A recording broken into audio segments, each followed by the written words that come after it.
ಬಸವ ಕಲ್ಯಾಣ ಸೋನಂ ವಾಕ್ಚುಕ್ ಅವರ ಬಲವಂತದ ಬಂಧನ ಹಾಗೂ ವಿದ್ಯಾರ್ಥಿಗಳ ಮೇಲಿನ ಲಾಠಿ ಚಾರ್ಜ್ ಅನ್ನು ಖಂಡಿಸಿ ವಿದ್ಯಾರ್ಥಿಗಳು ಮತ್ತು ಪೋಷಕರ ಬೇಡಿಕೆಗಳನ್ನು ಈಡೇರಿಸಲು ಎಂದು ಆಗ್ರಹಿಸಿ ಕರ್ನಾಟಕ ವಿದ್ಯಾರ್ಥಿ ಸಂಘಟನೆ ಹಾಗೂ ಗ್ರಾಮ ಕ್ರಾಂತಿ ಸೇನೆ ವತಿಯಿಂದ ಸಹಾಯಕ ಆಯುಕ್ತರ ಮೂಲಕ ರಾಷ್ಟ್ರಪತಿಗಳಿಗೆ ಮಂಗಳವಾರ ಮನವಿ ಸಲ್ಲಿಸಲಾಯಿತು.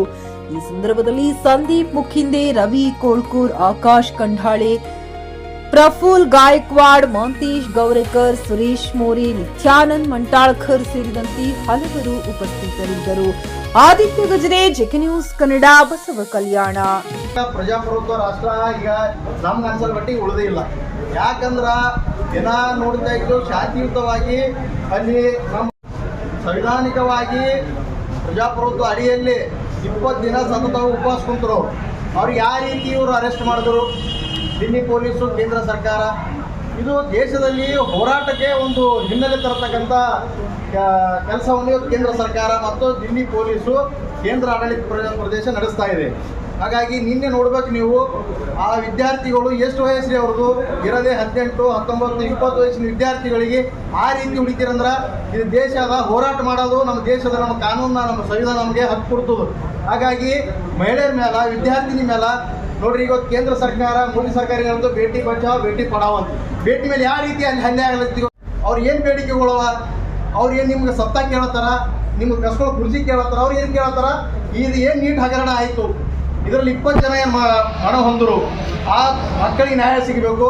ಮತ್ತೆ ಇದರಲ್ಲಿ ದೊಡ್ಡ ಕ್ರಿಮಿನಲ್ ಅಂತ ಕರಿತೀವಿ ನಾವು ಯಾರಿಗೆ ಅಂದ್ರೆ ಕೇಂದ್ರೀಯ ಶಿಕ್ಷಣ ಮಂತ್ರಿ. ಇವನಿಗೆ ವಜಾಗೊಳಿಸಲಿ ಯಾಕೆ ಸರ್ಕಾರ ಇವನು ಪ್ರೊಟೆಕ್ಟ್ ಮಾಡ್ತಾ ಇದೆ? 20 ಮಕ್ಕಳದು ಜೀವ ಹೋಯ್ತು. 22 ಲಕ್ಷ ಮಕ್ಕಳು ಎಕ್ಸಾಮ್ ಬರೆದ್ರು. ಇವತ್ತು ಎಷ್ಟೋ ಮಕ್ಕಳು ಡಿಪ್ರೆಷನ್ದಾಗಾರ. ಇದರ ಹೊಣೆ ಯಾರು ಕೇಳಬೇಕು? ನಾವು ಅದೇ ಮಾಡ್ತೀವಿ. ಇವತ್ತು ಹೋರಾಟಗಾರರು ಸೋಮು ವಾಸ್ತುತ್ ಅವರು ಮತ್ತೆ ಅಲ್ಲಿದ್ದಂಥ ಎಲ್ಲ ಹೋರಾಟಗಾರರು, ಒಂದು ಕಾಂಗ್ರೆಸ್ ಜನತಾ ಪಾರ್ಟಿ ಆಗಿರಲಿ, ಅದೊಂದು ಆಂದೋಲನ ಸೃಷ್ಟಿಯಾಗಿ ಹುಟ್ಟಿದ ಪಾರ್ಟಿ ಇತ್ತು. ಇವತ್ತು ಯಾವ ರೀತಿ ರೀ ಮೋದಿ ಸರ್ಕಾರ ನಾಚಿಕೆ ಆಗೋದು ನಿಮ್ಗೆ ಈ ಯುವಕರಿಗೆ ಯಾವ ರೀತಿ ಹುಡಿತೀರಿ ನೀವು? ಅವ್ರು ಏನು ಬೇಕು ಶಾಂತಿಯುತವಾಗಿ ಅವ್ರ ಹಕ್ಕನ್ನು ಕೇಳತ್ತಿರೋರು. ಇವಾಗ ಕೇಂದ್ರ ಸರ್ಕಾರ ರಾಜೀನಾಮೆ ಕೇಳತ್ತಿರೋ, ಅದಕ್ಕೆ ಬಿಟ್ಟು ನಿಮ್ದೇನು ಕೃಷಿ ಕೇಳತ್ತಿರೋರು. ಇವತ್ತು ನಾವು ಬಸವ ಕಲ್ಯಾಣದಿಂದ ಎಲ್ಲ ಜನಪರ ಸಂಘಟನೆಗಳು ಕುಂತು ನಾವು ಕೇಂದ್ರ ಸರ್ಕಾರಕ್ಕೆ ಮತ್ತು ದಿಲ್ಲಿ ಪೊಲೀಸನ್ನು ಹೊರತಂಗಿ ಆಗ್ಯದ, ವಿದ್ಯಾರ್ಥಿಗಳ ಹಲ್ಲೆ ಆಗ್ಯದ, ಇದಕ್ಕೆ ವಿರೋಧ ಖಂಡಿಸ್ತೀವಿ. ಮತ್ತು ಕೂಡಲೇ ಈ ನಮ್ಮದು ವಿದ್ಯಾರ್ಥಿಗಳು ಆತ್ಮಹತ್ಯೆ, ನೀಟ್ ಎಕ್ಸಾಮ್ ಆತ್ಮಹತ್ಯೆ ಆಗ್ಯದ, ಅವ್ರಿಗೆ ಪರಿಹಾರ ಧನದಲ್ಲಿ 1 ಕೋಟಿ ರೂಪಾಯಿ ಕೊಡಬೇಕು. ಕೂಡಲೇ ಕೇಂದ್ರ ಶಿಕ್ಷಣ ಸಚಿವ ರಾಜೀನಾಮೆ ಕೊಡಲೇಬೇಕಂತ ಒತ್ತಾಯ ಮಾಡುತ್ತಾ, ಈಗ ನಾವು ಇದಕ್ಕಿಂತ ಹೆಚ್ಚಿಗೆ ಹೇಳ್ಬೇಕಂದ್ರೆ ಕೇಂದ್ರದ ನಮ್ಮ ಪ್ರಧಾನಮಂತ್ರಿ ಕೂಡ ಇದರಲ್ಲಿ ಶಾಮೀಲಾದ್ರೆ ಅವರು ಕೂಡ ರಾಜೀನಾಮೆ ಕೊಡ್ಬೇಕಂತೇಳಿ ನಾವು ಈ ಸಂದರ್ಭದಲ್ಲಿ ಹೇಳಿ, ಕೇಂದ್ರ ಸರ್ಕಾರಕ್ಕೆ ಮತ್ತು ನಾವು ಮಾನ್ಯ ರಾಷ್ಟ್ರಪತಿಗಳು ನಾವು ಇವತ್ತು ಮನವಿಯಲ್ಲಿ ಏನಿದೆ ಅಂದರೆ, ನಾವು ರಾಷ್ಟ್ರಪತಿಗೆ ದಿಲ್ಲಿ ಆಡಳಿತದಲ್ಲಿ ನೀವು ಈ ಪ್ರೊಟೆಸ್ಟ್ನಲ್ಲಿ ನೀವು ಬಂದು ಧರ್ಮೇಂದ್ರ ಪ್ರಧಾನ್ ಅವರು ಇಸ್ತೀಫಾ ತಗೋಬೇಕು, ರಾಷ್ಟ್ರಪತಿ ಅದರಲ್ಲಿ ಇನ್ವಾಲ್ವ್ ಆಗಿ ಇದನ್ನು ಹ್ಯಾಂಡಲ್ ಮಾಡ್ಬೇಕಂತೇಳಿ ನಮ್ಮೆಲ್ಲ ಹೋರಾಟಗಾರರದು ಬಸವ ಕಲ್ಯಾಣದಿಂದ ನಾವು ರಾಷ್ಟ್ರಪತಿ ಅವರಿಗೆ ಮನವಿ ಕೊಡ್ತೀವಿ. ಮಾತು ಹೇಳ್ತೀನಿ. ಖರೀದಿಸುವ ಪ್ಲಾನ್ ಇದ್ದೀರಾ?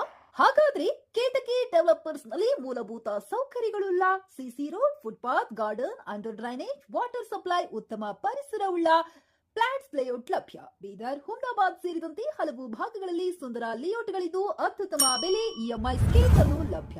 ಹಾಗಿದ್ರೆ ತಡೆಯಾಕೆ? ಹಿಂದೆ ಸಂಪರ್ಕಿಸಿ 7676474747. ಎಂಡಿ ಸಂಗಮೇಶ್ ಚಿದ್ರಿ, ಹುಮ್ನಾಬಾದ್. ಗ್ರಾಹಕರ ಸ್ಯಾಟಿಸ್ಫ್ಯಾಕ್ಷನ್ ನಲ್ಲಿ ನಂಬರ್ 1 ತೃಪ್ತಿಕರ ದೈಹಿಕವಾದ ಹುಮ್ನಾಬಾದ್ನ ಎಸ್ವಿ ಟಿವಿಎಸ್ ಶೋರೂಮ್ ನಿಮಗಾಗಿ ತರುತ್ತಿದೆ ಹೊಸ ಮಾಡೆಲ್ಗಳ ಹೊಸ ಬೈಕ್ಗಳು. ಇಲ್ಲಿ ಟಿವಿಎಸ್ ನ ಸ್ಪೇರ್ ಪಾರ್ಟ್ಸ್ ಹಾಗೂ ಸರ್ವಿಸ್ ಕೂಡ ಲಭ್ಯ. ಹಾಗಿದ್ರೆ ತಡೆಯಾಕೆ? ಹಿಂದೆ ಭೇಟಿ ನೀಡಿ, ನಾಗಲಕ್ಷ್ಮಿ ದಾಬಾ ಹತ್ತಿರ, ಗುಲ್ಬರ್ಗಾ ರೋಡ್, ಹುಮ್ನಾಬಾದ್. ಹೆಚ್ಚಿನ ಮಾಹಿತಿಗಾಗಿ ಸಂಪರ್ಕಿಸಿ 8494951009.